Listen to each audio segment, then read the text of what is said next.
Hi guys, today we're going to read Monsters, Inc. Are you scared? I don't know, monsters can be scary. I think we'll be okay though. Monsters of all shapes and sizes lived in Monstropolis.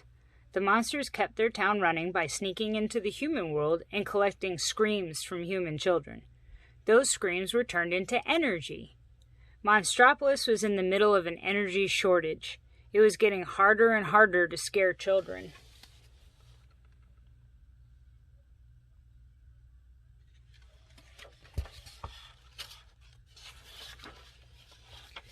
Sully and his best friend Mike worked at Monsters, Inc. Sully was a scarer. Mike was his assistant. Together they collected more screams than any other scare team. Randall also worked at Monsters, Inc. He could blend into any background, making himself practically invisible. Randall was the second best scarer at Monsters, Inc. He was always trying sneaky things to gather more screams than Sully.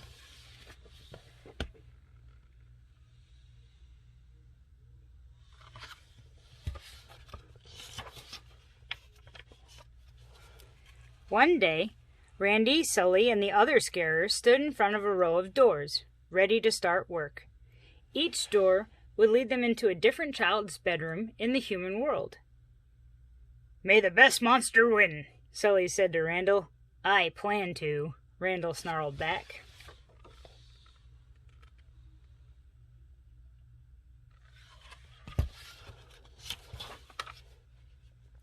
Randall worked fast and scared lots of children behind lots of doors. But when Sully scared all the kids at a slumber party, he set a new scare record. Everyone congratulated him, except Randall. Uh-oh, a scarer named George returned from a child's room with a sock stuck to his fur. Within seconds, special agents from the Child Detection Agency, known as the CDA, burst in and gave George a good cleaning. Monsters thought children and their things were toxic.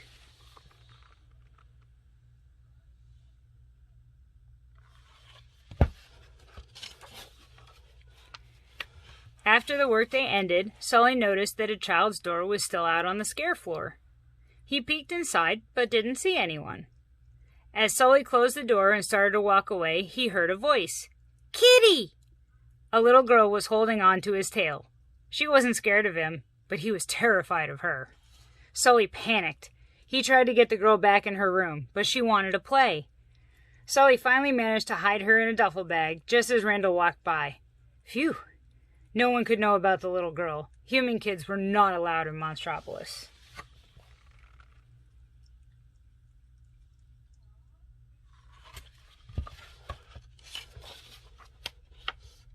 Sully's secret didn't stay hidden for very long. When he stopped in a restaurant to tell Mike what had happened, the little girl got out of the bag. All the monsters in the restaurant screamed. Luckily, Mike and Sully whisked the girl away before the CDA agents arrived. With no other place to go, Mike and Sully took the little girl back to their apartment. Mike put on all the protective gear he could find, but Sully was starting to think that maybe the girl wasn't dangerous after all. And a very strange thing happened whenever she laughed. All the lights glowed brighter than ever.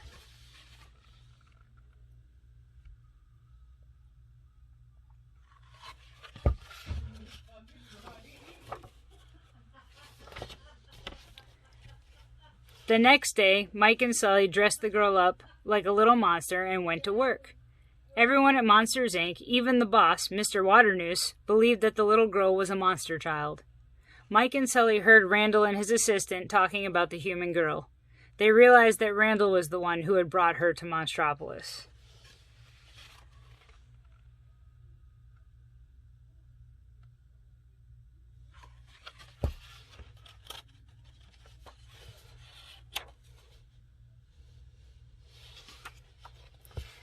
Mike and Sully rushed to the scare floor. Mike tried to send the girl through the first door he saw, but Sully stopped him. "This isn't Boo's door," Sully said. Mike was shocked. Sully had named the kid. Boo wandered away while the two friends argued. As they searched for Boo, Mike and Sully discovered that Randall had a plan to solve the energy shortage.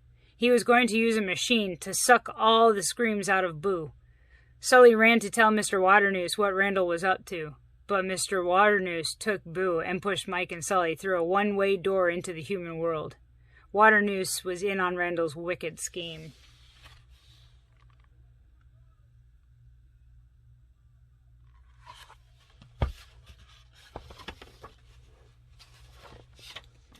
The monsters ended up on a snowy mountaintop. Mike was furious with Sully for getting them banished to the human world, but Sully was worried about Boo. He quickly made a sled and sped down the mountain to a nearby village. Soon he found a kid's bedroom door and raced back into the monster world. Sully arrived at Monsters, Inc. just in time. Boo was already attached to Randall's machine. Sully smashed the machine and ran off with Boo. Mr. Waternoose ordered Randall to get the girl back.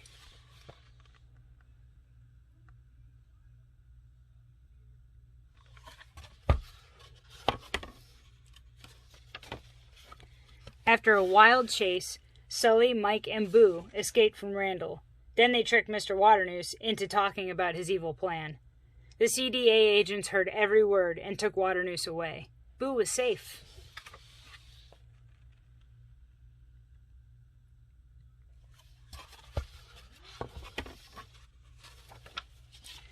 Mike had Boo's door waiting on the scare floor. Sully carried Boo into her room and tucked her into her bed. Nothing's coming to scare you anymore, he said to the little girl. Goodbye, Boo. Sully became the new boss at Monsters, Inc. Thanks to Boo, he had discovered that children's laughs created even more energy than their screams. Instead of scaring kids, the monsters showed up in their bedrooms and told them jokes. Mike quickly became one of the company's top laugh collectors.